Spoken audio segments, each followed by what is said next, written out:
দর্শক আসসালামু আলাইকুম।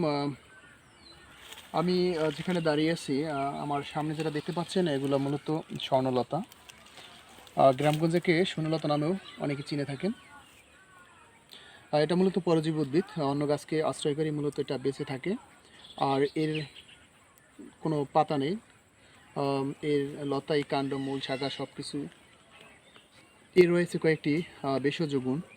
যদি কারো খাওয়ায় অরুচি থাকে, তাহলে এই অরুচি ভাব দূর করতে গেলে এই স্বর্ণলতা সিদ্ধ করে এর পানি পান করলে অরুচি ভাবটা দূর হয়, কেটে যায়।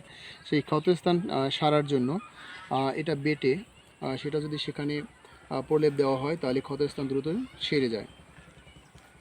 এরপরে যদি পেটের সমস্যা থাকে, তাহলে সেই পেটের সমস্যা দূর করার জন্য এটা সিদ্ধ করে সেই পানি পান করলে পেটের সমস্যাও দূর হয়ে যায়। এবং জন্ডিসের সমস্যাও মূলত স্বর্ণলতায় দূর হয়। এই স্বর্ণলতা থেতলে যদি এটা খাওয়া হয় নিয়মিত, তাহলেও এই জন্ডিসের সমস্যা অনেক অংশ দূর হয়।